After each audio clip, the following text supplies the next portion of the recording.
parce que tellement on trépignait de venir à l'église et de voir les chrétiens, de revoir les chrétiens. On est heureux de voir que la ferveur est toujours là, alléluia, que le Seigneur soit béni, que l'Esprit est là, que Dieu soit glorifié. Alors, pour nous, on est dans une semi-retraite. Hein. Alors, je ne vous dirai pas qu'au mois de septembre, début septembre, on avait perdu nos repères, parce qu'on était là, on disait mais qu'est-ce qu'on fait ici, voilà. Mais bon, c'est aussi bon pour ma santé surtout, hein. Je vois que le cœur est plus reposé, tout cela. Mais bon, c'était difficile de rester sans servir le Seigneur, donc on va s'occuper d'une petette annexe de Carcassonne, mais à mi-temps, simplement 2 dimanches par mois. On va quand même essayer d'apporter avec la grâce du Seigneur bien quelques bénédictions, on l'espère. En tout cas, on veut travailler avec ce petit groupe qui connaît et qui a connu des difficultés. Puis le pasteur de Carcassonne aussi est malade, donc lui aussi connaît des temps difficiles. Voilà, donc on va servir, on est heureux de servir comme ça, de se rendre utile. Parce qu'une retraite où on est inutile, c'est terrible pour un serviteur et pour tout chrétien. Alors priez pour nous comme on prie pour vous. En tout cas, ce matin, on est très heureux de se retrouver. Alors, Alex parlait que je reviendrai régulièrement, si Dieu veut. Hein, c'est lui qui décide. Mais en tout cas, oui, hier, on a eu donc notre CA. On a eu un bon CA. On voit que l'Église est dans la continuité. Le Seigneur est là, le Seigneur bénit. Je disais au CA, je bénis Dieu pour votre fidélité, notamment dans la générosité, dans la libéralité. On voit que vous aimez l'Église et que le Seigneur est là, et que Dieu soit béni. Et je pense que le Seigneur n'a pas fini avec aucun d'entre nous et qu'il veut nous emmener encore beaucoup plus loin. Que Dieu soit béni. Voilà, donc pour nous, pour ce matin, partager la parole de Dieu, c'est une responsabilité, mais une joie merveilleuse d'apporter, espérant avec la grâce du Seigneur, le conseil de Dieu. Un texte dans le livre de la Genèse, au chapitre 29, et à partir du verset 15, cette période de la vie de Jacob, où il a dû s'exiler un petit peu, s'expatrier à cause des choses qu'il a faites, parce qu'il fallait qu'il donne des comptes. Et puis le papa et la maman ont voulu séparer ses 2 frères, pour pas que, bien tout simplement, il y ait un règlement de compte, non pas au Quai Choral, mais là où ils étaient, à Charan. Donc, là où il va se rendre. Donc, un temps particulier où il va, eh bien, y rencontrer celles qui seront ses 2 épouses. Celles qui seront ses 2 épouses. Et avec ces 2 épouses, c'est là que Jacob va devenir la souche d'Israël, de ce pays, avec ses 12 enfants qui vont naître. Et ce moment particulier vient de Léa et de Rachel qui vont devenir ses épouses. Et le thème ce matin, c'est pas Jacob, c'est pas Léa, c'est pas Rachel, vous allez le découvrir. Simplement, c'est quelque chose qui est venu sur mon cœur cette semaine, donc ça a travaillé mon esprit. Et voilà, et puis je me suis dit, bien écoutez, je pense que c'est bon pour notre enseignement, pour notre connaissance biblique, mais je pense aussi que le Seigneur a sûrement besoin, envie surtout de parler à nos cœurs, à chacun d'entre nous, que Dieu soit béni. Alors nous lisons ceci, Genèse 29, verset 15, Jacob demeura 1 mois chez Laban. Puis Laban dit à Jacob, parce que tu es mon parent, me serviras-tu pour rien? Dis-moi quel sera ton salaire. Or Laban avait 2 filles, l'aînée s'appelait Léa et la cadette Rachel. Léa avait les yeux délicats, mais Rachel était belle de taille et belle de figure. Jacob aimait Rachel et il dit, je te servirai 7 ans pour Rachel, ta fille cadette. Et Laban dit, j'aime mieux te la donner que de la donner à un autre homme. Reste chez moi. Ainsi Jacob servit 7 années pour Rachel, et elles furent à ses yeux comme quelques jours, parce qu'il l'aimait. Ensuite Jacob dit à Laban, donne-moi ma femme, car mon temps est accompli, et j'irai vers elle. Laban réunit tous les gens du lieu et fit un festin. Le soir, il prit Léa, sa fille, et la mena vers Jacob, qui s'approcha d'elle, et Laban donna pour servante à Léa, sa fille Zilpa, sa servante. Le lendemain matin, voilà que c'était Léa. Alors Jacob dit à Laban, qu'est-ce que tu m'as fait? N'est-ce pas pour Rachel que j'ai servi chez toi? Pourquoi m'as-tu trompé? Laban dit, ce n'est point la coutume dans ce lieu de donner la cadette avant l'aînée.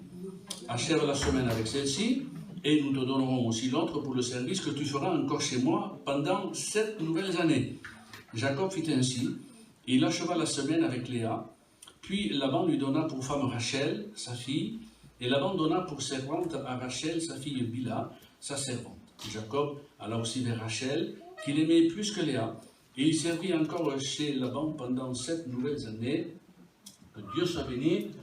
Alléluia. Voilà, pour nous tirer une histoire, donc une leçon, pardon, de cette histoire. Donc voilà une histoire bien particulière qui va arriver à Jacob. Celui-ci se trouve, vous le savez, donc chez Laban, qui est son oncle, car il a dû fuir Ésaü, avec le coup qu'il lui a fait, le couvrement pendable qu'il lui a fait, et ses parents l'ont éloigné de leur frère par crainte, bien sûr, de représailles. Et Jacob va se retrouver donc chez le frère de sa mère Rebecca, donc son oncle, et s'il fallait peut-être, en quelques mots, définir un petit peu cette situation, c'est un malin, malin ennemi. Un malin, malin ennemi. Là-bas, vous connaissez son nom, usurpateur, et puis on sait ce qu'il a fait, et puis Jacob, ce qu'il a fait, et donc il va avoir Laban, et puis ça c'est malin ennemi, parce que Laban a été quelque part plus rusé que le neveu. Hein. Laban veut dire blanc comme neige, mais c'est pas blanc comme neige, c'est plutôt blanc comme la farine. Comme ça qu'il a pu y mettre, il plonger l'autre, et il roulait l'autre. Hein. Donc il se trouve ainsi dans cette situation, et voilà un proverbe, c'est vrai, hein, malin ennemi, que la sagesse humaine tire de son expérience. Jacob, l'usurpateur, ce voleur, hein, donc qui est la signification de son nom, a trouvé un semblable à lui. J'ai dit tout à l'heure, il s'est fait rouler dans la farine par son beau-père, mais comme Jacob n'est pas encore Israël, il saura retrouver la monnaie de sa pièce avec une bonne gestion du troupeau de Laban, et c'est comme ça qu'il va véritablement s'enrichir. La pensée de ce matin pour nous est simplement celle-ci, parler de la différence entre le rêve et la réalité.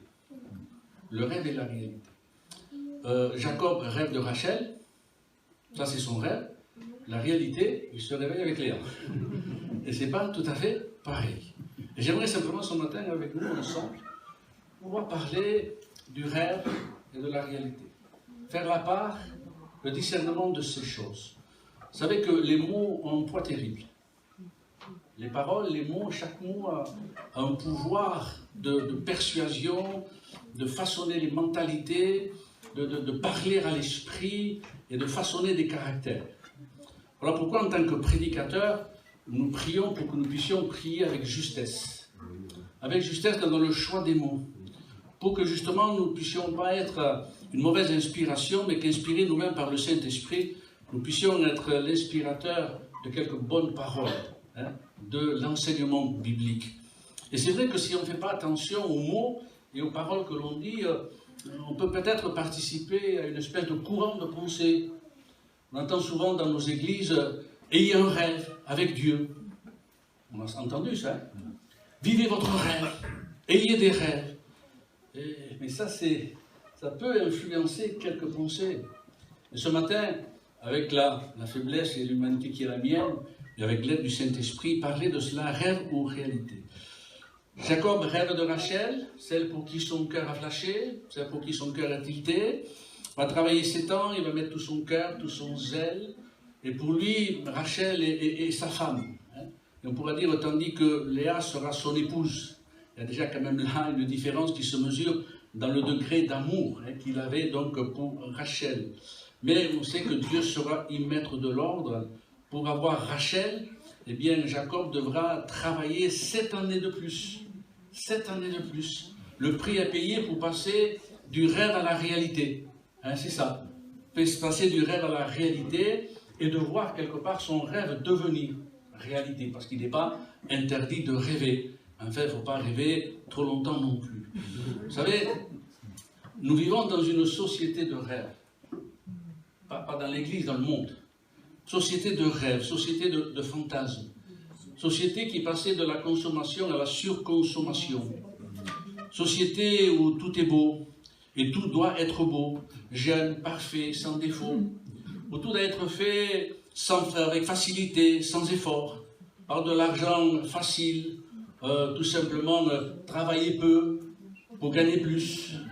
C'est la mentalité tout simplement de ce monde qui forge quand même les cœurs et une génération.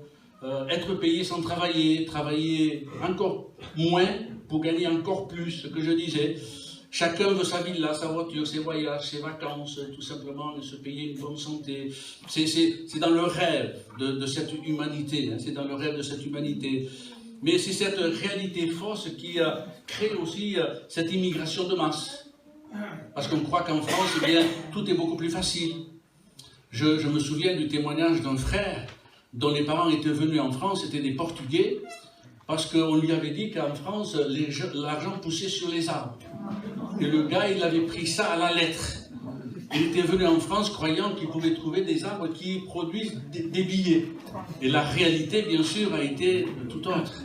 Mais ça, c'est tout simplement une manipulation qui crée tout simplement des pensées, qui est alimentée par les médias, par la publicité. Et tout cela pour créer des désirs et des rêves à vivre, moyennant bien sûr quelques crédits à la consommation. Là, je fais simplement le constat de ce monde. Hein. Ce qui donne et qui crée notre société moderne. Et à force de croire à un bonheur irréaliste, il y a tant tout simplement de désolation et de souffrance, de frustration et même de violence. Parce que justement, les hommes s'aperçoivent qu'entre le rêve et la réalité, il y a peut-être un mur qui est infranchissable. C'est ce bonheur que les marchands de rêve nous vendent et qui, pour beaucoup, malheureusement, deviennent des cauchemars. Et cette mentalité, c'est la mentalité du monde. On tourne le bouton de la télé, on entend et on voit que cela. Et cette mentalité est malheureusement aussi celle qui voudrait, j'emploie le conditionnel, qui voudrait influencer celle des croyants, celle des chrétiens, et des chrétiens d'aujourd'hui, d'une génération nouvelle. Parce que celles des anciennes ont appris que pour avoir quelque chose, il faut souffrir, il faut travailler, il faut y mettre du sien, il faut y laisser parfois aussi sa santé. Vous savez, quand nous lisons les évangiles, le Nouveau Testament, nous voyons que dans sa forme, il n'y a pas beaucoup de différence avec l'Ancien Testament. Il est toujours question de sacrifice, toujours question de consécration, toujours question de prix à payer, de lutte et de bataille, toujours question de sanctification, de combat et même de souffrance, et parfois même de fournaise dans les épreuves. La seule différence notoire, bien sûr, nous vivons ces choses avec Christ, alléluia, amen, et sa victoire à Golgotha, nous d'être en lui plus que vainqueurs. La victoire est obtenue en Christ, mais même si Dieu était aussi avec les Hébreux pendant 40 ans dans la traversée du désert et qu'il ne leur a rien manqué, Dieu a toujours pourvu au peuple. Même si dans la fournaise, eh bien Dieu était avec les amis de Daniel, et il a été aussi avec Daniel lorsque Daniel était en conversation avec ses amis les lions. Dieu a été là. Vous voyez, il y a toujours la grâce, elle n'est pas absente dans l'Ancien Testament, mais dans l'Ancien Testament, il y a toujours les choses à faire, c'était l'accomplissement de la loi. Mais quand on regarde le Nouveau Testament, même si Christ a tout accompli, c'est les choses spirituelles qui lui incombent, et il nous appartient à nous d'entrer dans ces bénédictions, de nous saisir, de nous emparer, alléluia. Cela ne vient pas tout simplement comme des poulets qui tombent tout rôtis du ciel. Un jour, c'est ce que nous avait dit avec Maria, une chrétienne. Oh, vous les pasteurs, tout tombe rôti du ciel. Écoutez, ma femme est allée chercher hier des poulets, elle est allée au supermarché, il a fallu qu'elle les prépare. Hein. C'est pas tombé du ciel comme cela. Et vous voyez, c'est une notion, une pensée que, eh bien, une nouvelle philosophie de la vie, tout simplement, voudrait nous enseigner. Mais le monde dans lequel nous vivons voudrait peut-être aussi façonner notre mentalité. Pas de celle du monde, de la nôtre. Et notre manière de penser, notre manière aussi peut-être de percevoir les choses. Et dans le royaume, nous y voyons aussi cette part du rêve et cette part de la réalité. Bien sûr, comme je le disais tout à l'heure, il n'est pas interdit d'avoir des rêves, mais que la Bible appelle différemment au milieu d'une réalité spirituelle, au mot rêve que le monde emploie, que le monde voudrait faire pénétrer dans l'Église, que le nouvel évangélisme voudrait nous enseigner. La Bible parle d'autre chose, plus glorieuse, plus spirituelle. Au lieu de rêve, elle parle d'aspiration. Au lieu de rêve, elle parle de désir secret. Au lieu de rêve, elle parle de soupirs inexprimables. Tout simplement, eh bien, apporter par le Saint-Esprit que notre âme exprime au Seigneur. Lorsque la Bible parle de ces choses, d'aspiration, vous connaissez quelques textes. 1 Corinthiens 12, 31, aspirez aux dons les meilleurs. Il n'est pas dit ayez pour rêve les dons les meilleurs, parce qu'ils deviendront toujours inaccessibles. Aspirer, ça veut dire qu'on peut alors les atteindre. Il est question en 1 Corinthiens 14, 1, rechercher l'amour, aspirer aux dons spirituels, mais surtout à la prophétie. Au verset 39, ainsi donc, frères et sœurs, aspirez aux dons de prophétie et n'empêchez pas de parler en langue. Alléluia, amen. Aspirez. Et lorsque je préparais cette parole, je me suis rappelé eh bien, comment j'étais baptisé du Saint-Esprit. Je n'ai pas venu tout seul, mais je me suis battu comme un lion, criant, pleurant au Seigneur. Pour moi, dans mon cœur, il y avait une certitude, c'est que tant que je n'étais pas baptisé du Saint-Esprit, je n'étais pas réellement un chrétien, un témoin. Il fallait que j'aborde ces choses-là, que je les atteigne. Et puis quand j'étais baptisé du Saint-Esprit, et mon épouse c'est pareil, pour beaucoup ça a été pareil, et bien tout simplement, on s'est battu pour manifester les dons spirituels, non pas pour être de ceux qui parlent, mais être de ceux que le Seigneur va utiliser pour que l'Église en soit bénie. Alléluia. En fait, je me suis fait violence. Nous sommes fait violence. Non? Ce sont les violents qui s'emparent du royaume de Dieu. Ils ne passent pas par la fenêtre, mais ils s'emparent des promesses et des bénédictions du Seigneur. Quand il est question de désirer un sentiment profond qui naît dans le cœur, 1 Timothée 3,1, cette parole est certaine. Si quelqu'un aspire à la charge de responsable, c'est une belle tâche qu'il désire. Alléluia. C'est une autre version de la parole. C'est une belle tâche qu'il désire. 1 Pierre chapitre 2, verset 2. Comme des enfants nouveau-nés, désirez. Eh bien, le lait pur de la parole. Alléluia. Amen. Pour atteindre un certain niveau de connaissance, il faut étudier la Bible. Pour atteindre notre niveau de connaissance qui nous permet de pouvoir comprendre, peut-être saisir quelques vérités, quelques mystères bibliques, il faut se tenir dans la méditation de la parole. Ça ne vient pas simplement comme cela. Le Saint-Esprit parle, mais si on n'a pas d'oreille pour écouter, on n'entendra rien. Et c'est parce que justement, on exerce nos oreilles, on se tient dans la prière, qu'alors nous entendons Dieu parler, et comme le don spirituel le disait, la révélation de la parole est là, alors pour nous faire grandir, que Dieu soit béni. Mais il y a un prix à payer. C'est pas simplement du rêve, je voudrais être comme ça, je veux être comme ça. C'est là dans le cœur, tout simplement, que ça se passe. Que Dieu soit béni. Alléluia. Le désir d'Élisée, vous le savez, c'était le manteau d'Élie. Non pas pour le titre, mais pour la fonction en elle-même. Cette force, être revêtu de puissance, de cette autorité, afin d'en être lui-même revêtu pour servir le Seigneur, parce qu'il était important qu'il y ait un prophète en Israël qui puisse prendre la relève d'Élie, pour que le peuple soit toujours à l'écoute de la parole et que la volonté de Dieu soit communiquée. Amen.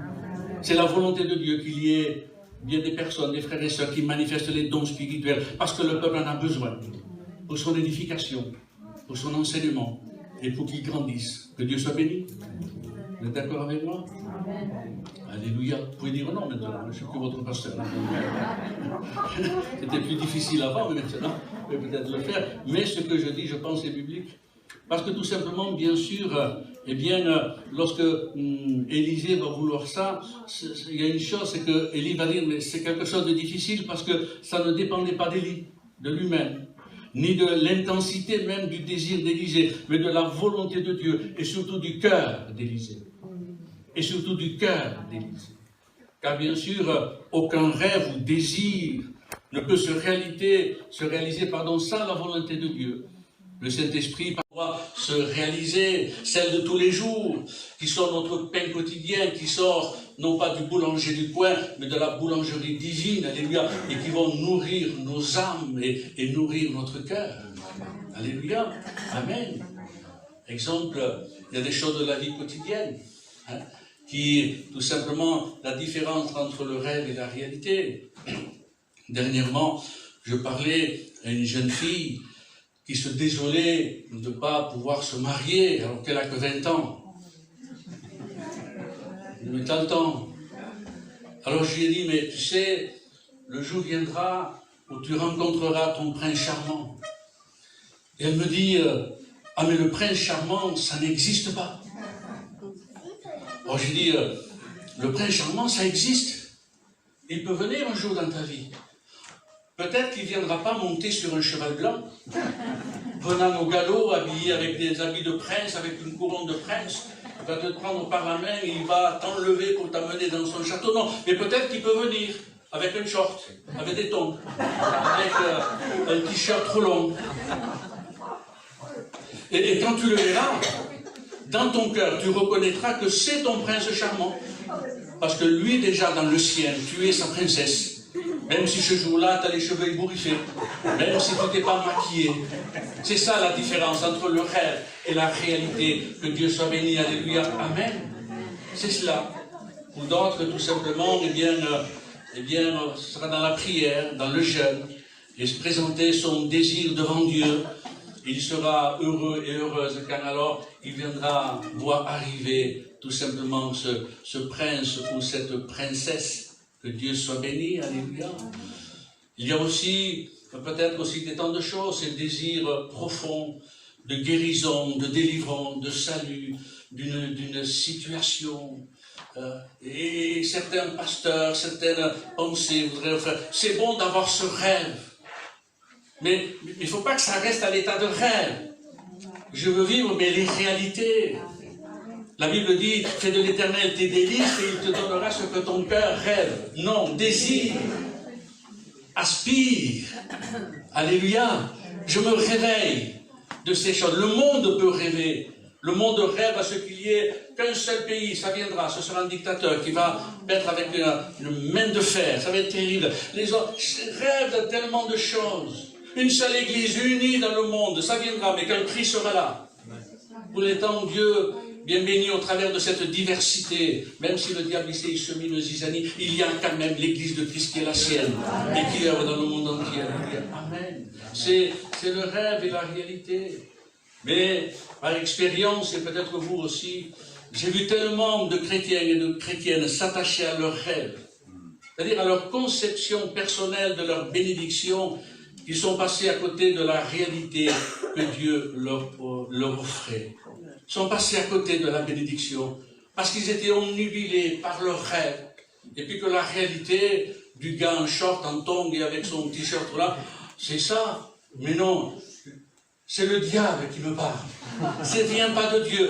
Et puis on passe tout simplement à côté de ces choses, même si j'emploie un petit peu de l'humour. Ils sont passés à côté de leurs rêves. Et quand ils se sont réveillés, c'était trop tard. La bénédiction était passée. Et il y a des bénédictions perdues qu'on ne retrouve jamais. Des bénédictions qu'on retrouve en y payant le prix. Des bénédictions que Dieu voulait nous bénir aujourd'hui, nous bénira peut-être dans des années après. On les aura, mais il y aura tout simplement du temps qui aura passé. Parfois, on voit des rêves, des personnes qui sont passées à côté de leurs rêves parce que ces rêves se sont transformés en cauchemars, tout simplement de souffrance et de frustration. Et peut-être certaines personnes, on en a connu, ont fait naufrage dans la foi. Parce qu'elles ont le sentiment d'être passées à côté. Ils n'ont pas su quitter leurs rêves pour entrer dans les désirs que Dieu avait pour eux, dans les plans parfaits, tout simplement dans ces choses préparées par avance par lui pour nous. Leurs rêves à ces personnes-là étaient inaccessibles.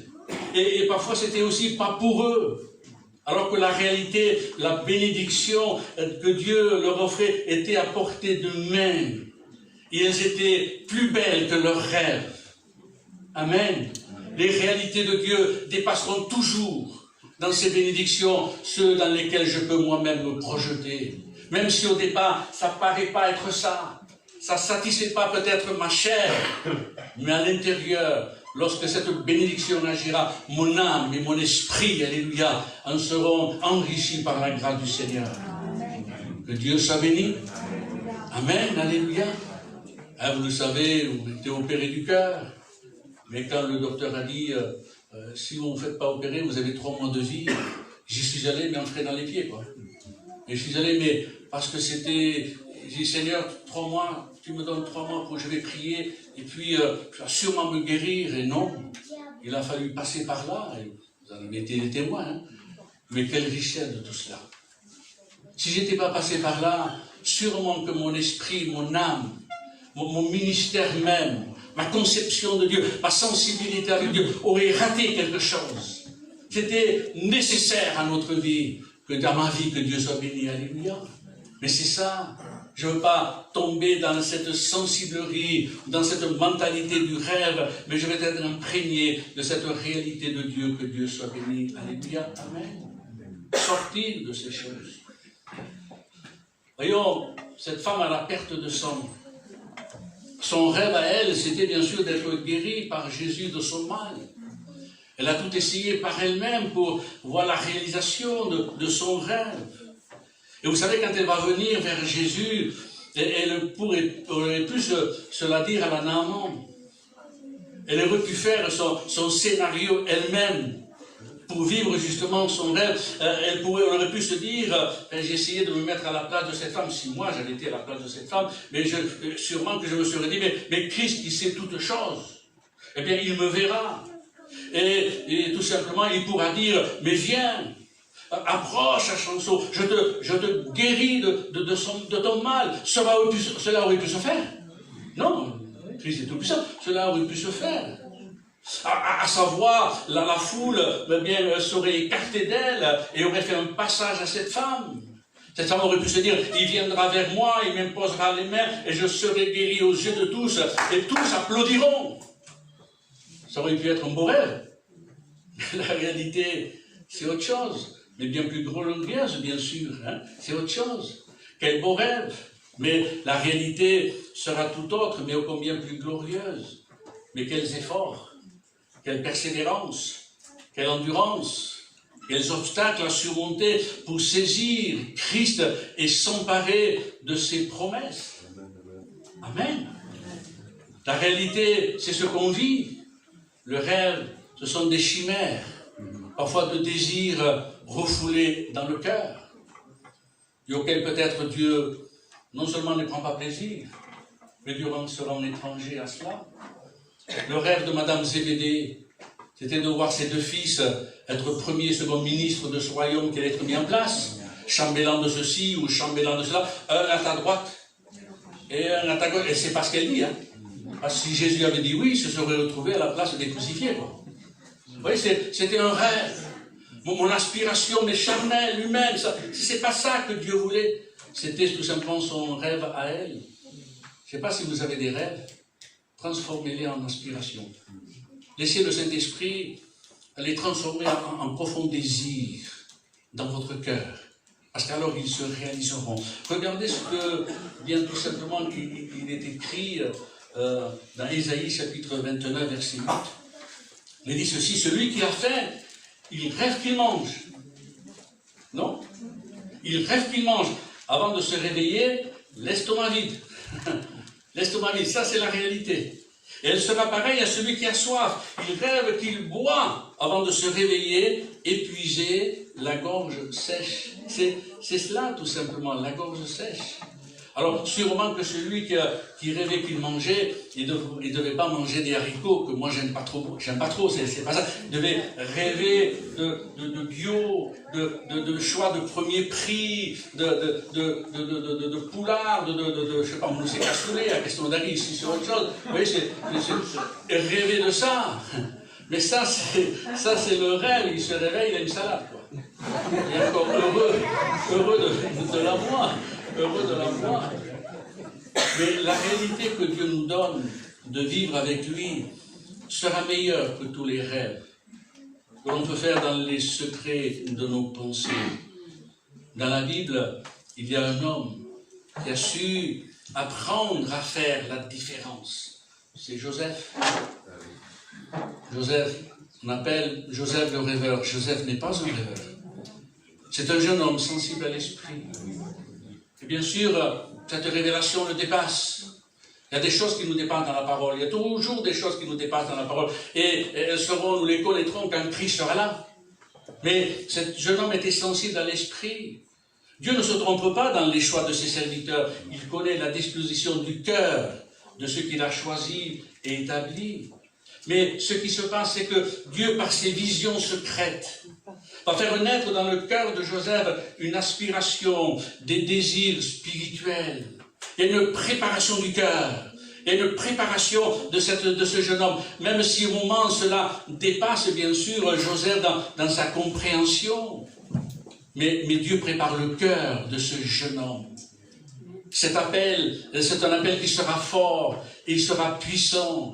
Et à un moment donné, il sera pressant et il sera précis jusqu'au temps de Dieu, de ce kéros divin où Dieu l'appellera. Alléluia, amen. Et Dieu sait faire naître par son esprit des désirs dans notre cœur, qu'il ne faut pas confondre avec des rêves. Dieu sait faire naître dans notre cœur parce qu'il insuffle par son inspiration des désirs profonds, alléluia, qu'il entretient, qu'il nourrit jusqu'à ce que, eh bien, non pas nos rêves, mais ces désirs deviennent réalité, alléluia, amen. Alléluia, que Dieu soit béni. Alors bien sûr, il y a une chose que Joseph a appris, c'est qu'il n'est pas bon de partager, même avec ses frères, ses aspirations les plus profondes et les plus intimes. Il y a des choses qui sont secrètes et qu'on ne partage pas avec Facebook. Moi, je n'ai pas, j'ai horreur de ça. Je me suis piégé une fois. J'en veux plus de ces choses, de ces médias. On ne les partage pas sur Facebook. Il faut vivre cela souvent en silence devant Dieu. Lui seul sera notre confident. Lui seul sera notre conseiller. Alléluia. Et vous savez, cette histoire de Joseph, la main de Dieu, a conduit Joseph lentement, mais sûrement, et surtout avec toute la sagesse divine, qui amène à la réalisation des plans et des projets de Dieu pour Israël avec Joseph. On sait tout simplement que des rêves ne sont pas réels, mais ce sont des réalités qui sont en marche avec le Seigneur. Alléluia, amen. Ah, je voudrais cela, Seigneur. Et Dieu voit la pureté de nos cœurs, de nos sentiments, de nos buts. Et nous, on dit ça, et peut-être au départ comme un rêve, on ne sait pas, puis on sait qu'à un moment donné, non, c'est plus des rêves. Parce que Dieu parle, Dieu confirme. Ce sont des choses que Dieu a fait naître dans les cœurs. Et c'est celles-là que l'on suit au détriment peut-être de toutes les pensées qui viennent dans nos cœurs, comme peut-être les pensées dans certaines églises,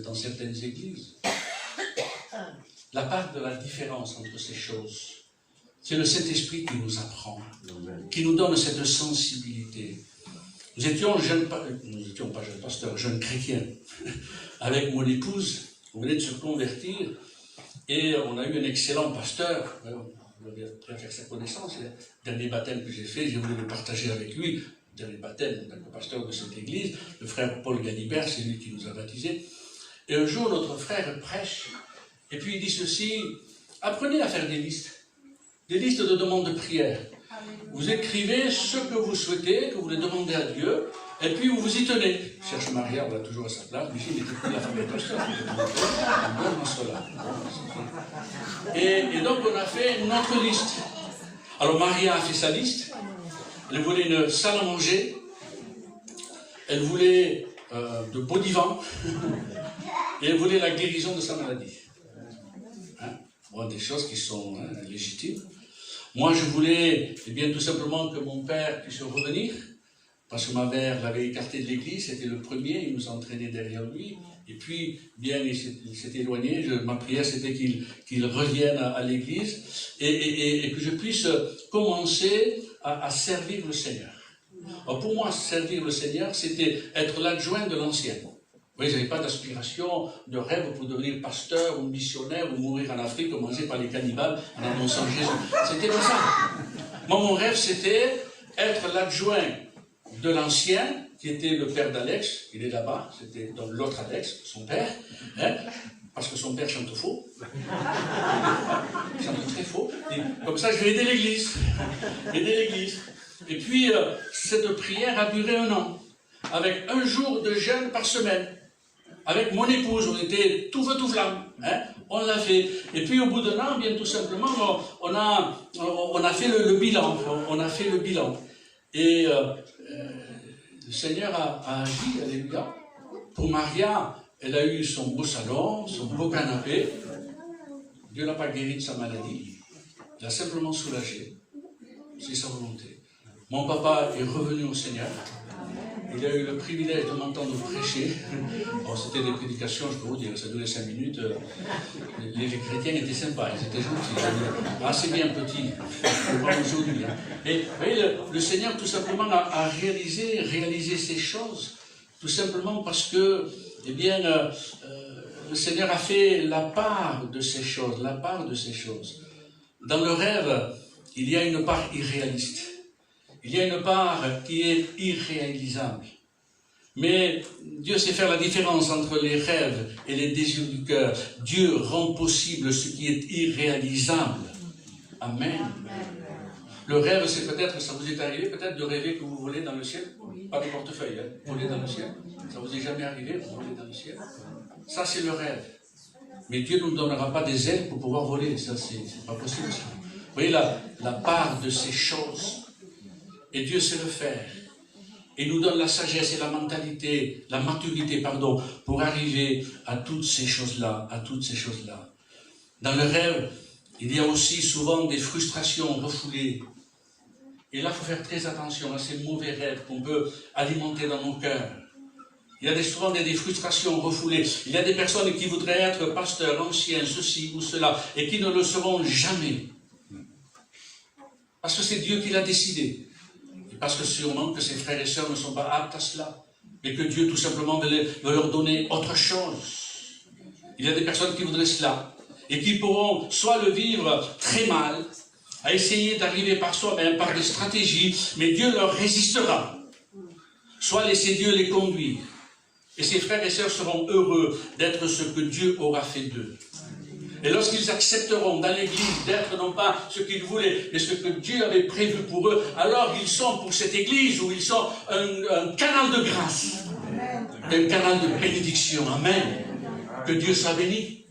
Et c'est cela qui est les choses qui appartiennent au Seigneur et que nous devons tout simplement avoir l'esprit pour faire la part de ces choses. J'ai vu des personnes persuadées d'avoir des talents qu'elles n'avaient pas. Et être un problème pour eux et même pour l'Église. Jusqu'à ce que parfois certaines partent en claquant la porte. Vous savez, les portes on les change. On a changé il n'y a pas longtemps. Mais j'ai vu dans mon ministère de ces personnes revenir. Et elles-mêmes revenir de leur rêverie. Et devenir tout simplement d'excellents frères et d'excellentes sœurs dans l'Église. Alléluia. Parce qu'ils seront les outils que Dieu aura préparés pour lui. Il est difficile, un marteau, tout simplement de redresser ou de couper une feuille de salade. J'en reviens aux salades, je ne sais pas si vous avez préparé des salades, je ne sais pas si vous persécutez ça. Hein? Un marteau n'est pas fait pour couper ou redresser des salades. Un marteau, il a une fonction. Un couteau a une fonction.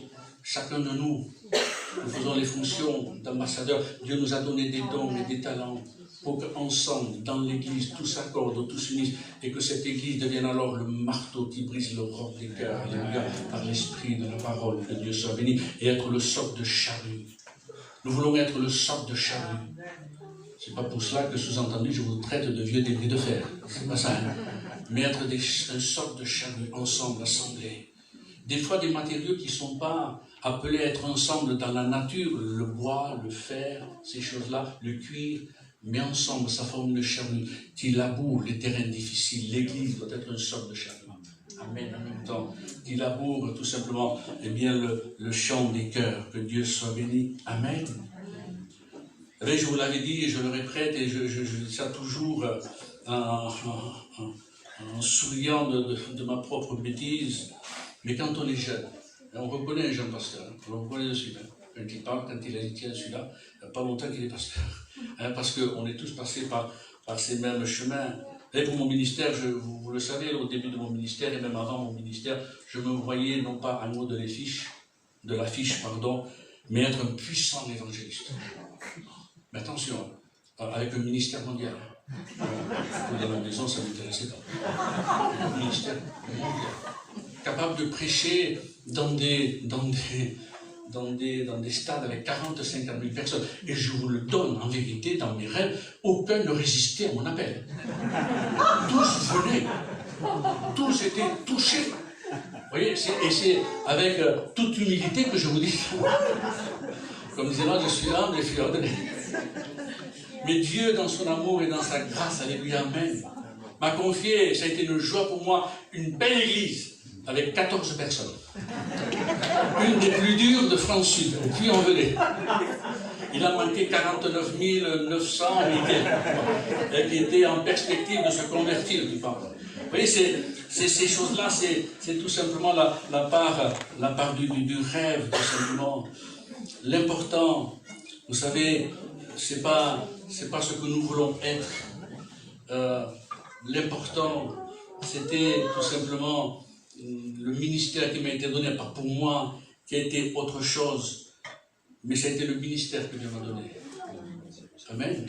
J'étais toujours en admiration devant ces pasteurs qui ont une connaissance de la Bible. On est là, mais Seigneur, mais j'y arriverai jamais. On bénit Dieu pour leur connaissance, ils nous enseignent.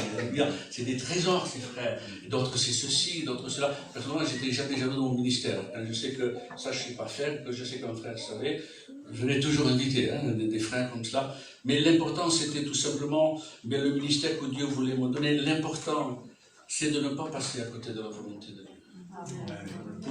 Pour un rêve qui n'existe pas. Vous savez, le cri de la victoire de Christ à la croix, et qui a fait trembler les puissants des ténèbres, c'est cette parole de Jésus, quand il va crier, tout est accompli. J'ai exaucé ta volonté.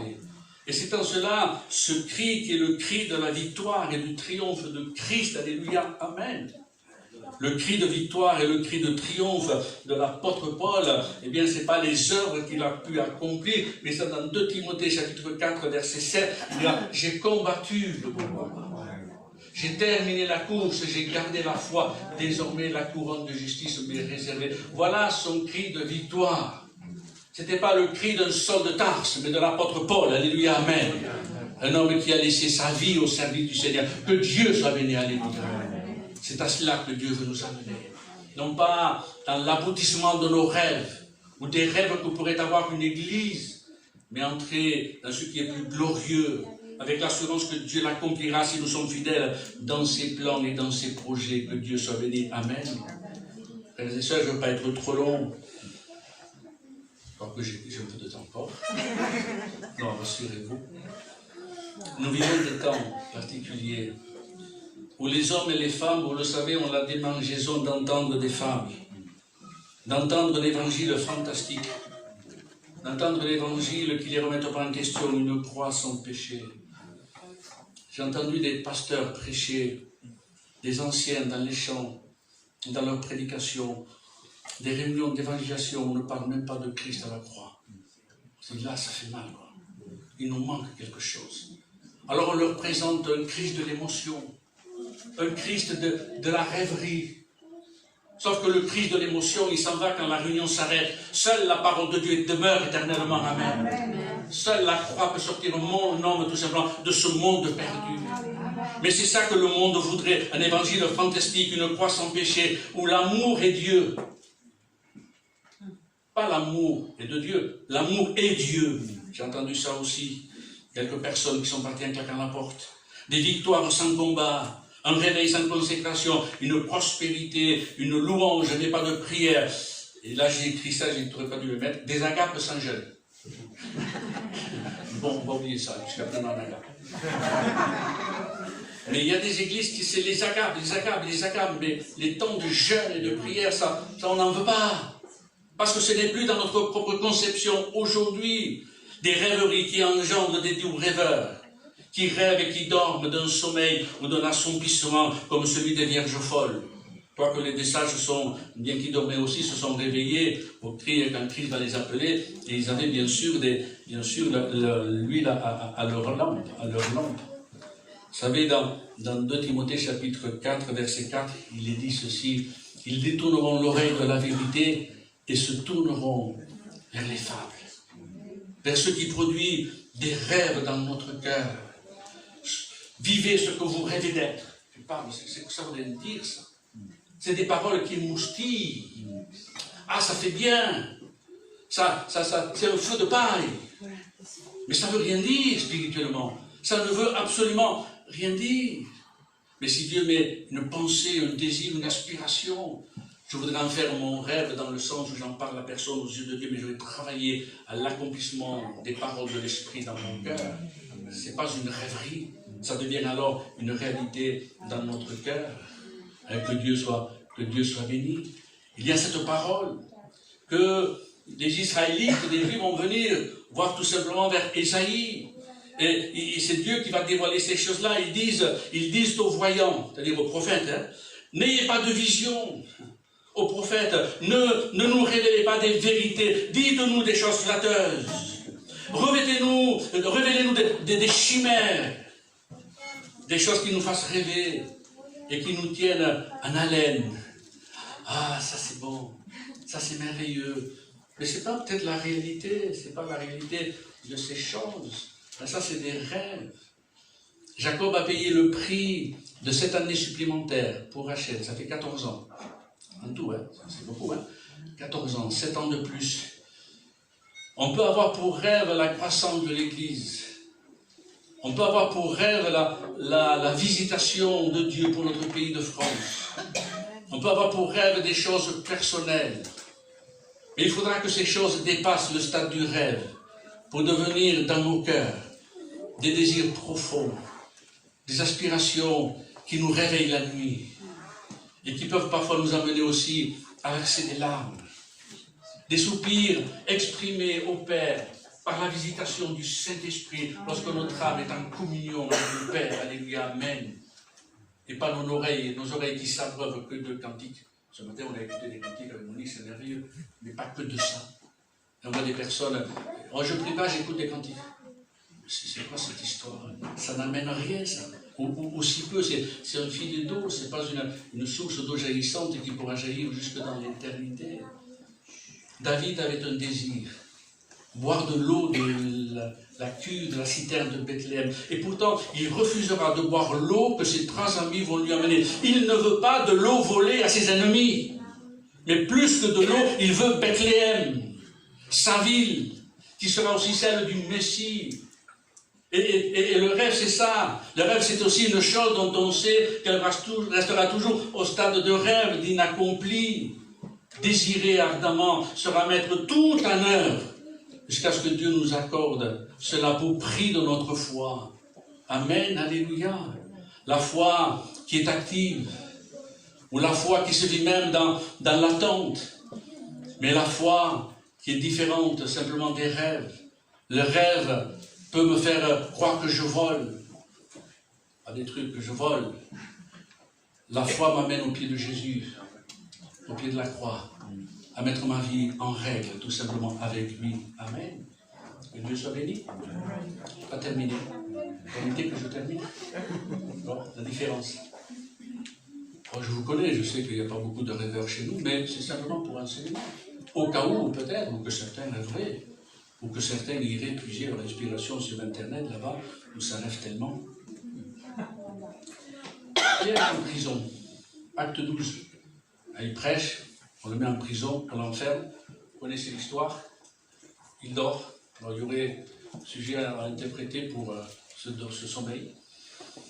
Il sait que sa vie est entre les mains du Seigneur. S'il meurt, il est avec Dieu. S'il est vivant, il continuera à servir le Seigneur. Il est en prison. Et puis, il attend quelque chose de la part de Dieu. Et à un moment donné, l'ange va venir. Vous connaissez l'histoire. Et l'ange va agir.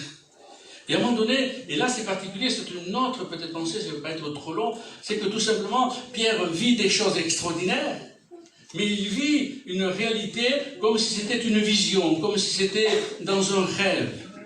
Ce qui est réel, pour lui, est tout à fait irréel. On dirait qu'il est peut-être dans un autre monde. Il n'est pas en connexion, il n'est pas tout à fait réveillé, quoi. Acte 12, verset 9, Pierre sortit et le suivit l'ange, sans savoir ce que l'ange faisait était réel. Il croyait avoir une vision, il pensait qu'il était dans une espèce de rêverie. Et pour nous, ça nous parle, cette manière de choses. On rencontre des chrétiens dans l'église, mais on se demande s'ils ne sont pas dans une espèce de rêve. Si leur vie n'est pas fondée dans une espèce de rêve. Mais ils sont hors église, quoi. Ils sont hors connexion. On se demande s'ils ne sont pas peut-être dans un autre monde. Ils sont hors de la réalité spirituelle. Ils sont dans une église, mais dans leur monde à eux, inconscient, dans une inconscience, et inconscient du vécu ou de la vie de l'église, et tout simplement de l'église elle-même. Ils sont dans une espèce de nuage, ils flottent. Hein? Alors qu'ils sont dans une réalité que les autres et que l'Église vit. Eux, inconscients que des chrétiens en Asie, en Afrique et en Orient, eh bien, sont massacrés et persécutés. C'est une réalité qui nécessite que le peuple de Dieu soit à genoux, intercédant pour nos frères. Que notre pays est enténébré par une profusion d'occulte et une laïcité qui restreint notre liberté religieuse. On en parlait bien dans le CA. que l'Église est en lutte, en bataille constante pour le salut des âmes. Et que pour le salut des âmes, il faut parfois se battre comme des lions. Que nous devons soutenir chaque œuvre et chaque combat spirituel. Et ils sont, on dirait parfois de ces chrétiens-là, ils sont à des années-lumière de ces choses. Eux, ce qu'ils veulent, c'est trouver de belles réunions avec un pasteur extraordinaire comme Alex et son épouse Henriette. Et toujours en forme, jamais malade, jamais ayant reçu un coup, jamais parfois fatigué, toujours en forme. Alléluia, que Dieu soit béni. Et que ceux qu'ils disent les caressent dans le sens de leur poil. Sinon, on est un mauvais pasteur. Qui veulent de belles prédications, de beaux chants, de belles prophéties. Qui veulent dans l'église des frères et des sœurs pleins d'amour pour eux et toujours prêts à prier, à se mettre en quatre pour eux. Ça, c'est leur rêve à eux. Mais la réalité est tout autre. Quand ils veulent donner une Bible, il faut que l'église leur offre gratuitement. Le jour où j'ai eu un frère à Bourges, il me dit, frère, voilà, j'ai à cœur d'évangéliser, donnez-moi 10 Bibles. Je dis, super, alléluia, vous savez à qui vous les avez donné? Oui. Je ne peux pas commencer par l'évangile. Non, non, les Bibles. Moi, je vais évangéliser. Je prends 10 Bibles, je les mets sur le pupitre, là, sur la table, et je les prends. Je dis, ça fait 15 €. Comment 15 €? 1,50 €. C'est l'église qui a payé, des frères sont cotisés, vous en prenez 10, vous pouvez participer, avec cet argent, on va en acheter 10 autres. Comme ça, on en aura toujours. Mais on a reçu gratuitement, frère, il faut donner gratuitement. Je dis non, c'est gratuit pour ceux à qui vous les donnez, mais celui qui donne, on les payer. Ça, c'est la réalité. Comment ça? Qu'est-ce que c'est cette église? Et puis il claque la porte. Moi, j'avais fait claquer des portes. Et il s'en va. Et il s'en va. C'est ça la rêverie. Certains veulent la clim, le chauffage, l'hiver, dans toutes sortes, les normes ERP veulent qu'il y ait le confort dans toute l'église. On le fait. Et dans les travaux, il n'y a pas grand-chose. Il y a Guy, il y a Ascension, il y a Virgile, il y a quelques frères, quelques sœurs. Et puis le reste, tranquille, il faut que ce soit fait et bien fait. Parce qu'un frère, là, ça ne va pas. Vous avez loupé un coup de pinceau. Vous voyez, dans une espèce de rêverie. Et la réalité, elle est tout autre. Ils ne sont pas dans ces choses-là. Et bien sûr, sans aucun soutien personnel de tout autre. Il faut que tout relève du miracle. Mais sans leur part, sans leur contribution, sans leur participation spirituelle. Dans le miracle, Dieu fait tout, alléluia, amen. C'est lui qui accomplit tout. Pourtant, il le fait en nous associant au miracle. C'est la part de la foi, la part de la consécration. Amen. Dieu dira à Élie, prie, il n'y aura plus de pluie, et puis dans 3 ans, bien tu prieras, il pleuvra. Hein. Il y aura le temps de sécheresse sera passé. Mais ce n'est pas parce que Dieu l'a dit que ça a privé Élie de la prière. Et vous savez de quelle manière il a prié? La tête entre les genoux, à la manière dont les femmes accouchent. C'est la prière intensive, c'est la prière qui enfante l'œuvre de Dieu. C'est la prière du juste qui met le bras de Dieu en marche. C'est la prière efficace, c'est ce que veut dire efficace, hein, mettre le bras de Dieu en action. Ça demande une prière intensive, c'est cela notre part. Vous savez, Pierre est là, et puis bien il est dehors. Mais Pierre est un homme de Dieu. L'homme de Dieu se laisse toujours, la femme de Dieu se laisse toujours interpeller par le Saint-Esprit et par l'enseigner. Acte chapitre 12, et puis au verset 11, revenu à lui-même, enfin, alléluia. Quand même, il faut revenir de ces choses, de ces rêveries. Revenu à lui-même. Pierre dit, maintenant je sais vraiment que le Seigneur a envoyé son ange et qu'il m'a délivré du pouvoir d'Hérode et de tous ceux que le peuple juif entendait. Mais il va plus loin encore du fait de revenir. Verset 12, après avoir réfléchi que Dieu soit béni, alléluia, amen. Il retourne tout simplement là où l'Église se tient. Il revient à la réalité et alors sa réflexion sera bonne et sensée. Que Dieu soit béni. Amen. Un jour, j'avais un frère qui m'a dit, frère, il faudrait que chaque jour, on ait des réunions d'évangélisation. Oui, mais qui c'est qui va les faire? C'était à Bourges, j'en avais 12 par semaine. Et c'est toi qui vas les faire? Moi, je ne peux pas, je vais mourir. Hein. Voyez, il faut faire ceci, il faut faire cela. Oui, qui le fait? Ah, c'est ce qu'il faudrait faire, c'est la part du rêve. Mais la réalité, venez. Il y a des fois des rêves, ce que j'ai dit tout à l'heure, c'est irréalisable. Il y a même des réalités qui ne sont pas encore pour nous, ce sera peut-être pour plus tard. Vous voyez, c'est simplement la part entre le rêve et la réalité. Mais revenu à lui-même, la réalité, et alors sa réflexion sera bonne et sensée. Que Dieu soit béni, que Dieu soit glorifié. Je termine simplement, s'il fallait peut-être faire cet appel, sortons de nos rêveries, sortons de nos rêves et entrons dans la réalité de Dieu, parce que nos rêves, c'est perdre du temps. Quand on dort, on ne fait pas grand-chose. Hein? Mais quand on est debout, qu'on rentre à Orlan au travail, je bénis Dieu pour Alex et Henriette, pour le frère Alain, Ray et son épouse Hélène, pour vous tous. Et je bénis le Seigneur de pouvoir aussi de temps en temps me réjouir à vous pour aller plus loin, si Dieu le permet, avec le Seigneur. Alléluia. Amen.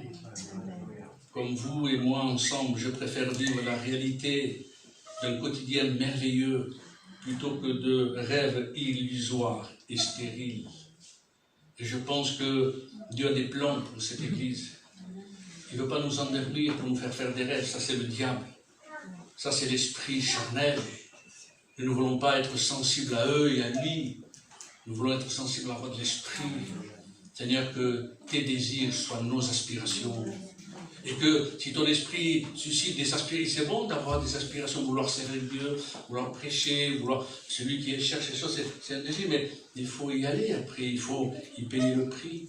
Et je termine, je suis dans les temps. Je crois qu'un pasteur invité, il peut déborder du temps. Mais respectueux de vous, de ce que j'ai dit, votre pasteur, je reste dans le temps. Ce psaume 126, j'ai dit de ne pas le mettre. Simplement, vous l'écoutez parce qu'il est dans une autre version que vous connaissez. C'est le cri de chant d'Israël. Car l'Éternel a ramené les déportés de Sion. Nous étions pareils à ceux qui font un rêve. Alors notre bouche était remplie de rire. Et notre langue poussait des cris de joie. Alors on disait parmi les nations, l'Éternel a fait de grandes choses pour eux. Oui, l'Éternel a fait de grandes choses pour nous. Et nous sommes dans la joie. Éternel, ramène nos déportés, comme tu ramènes les ruisseaux dans le Negev.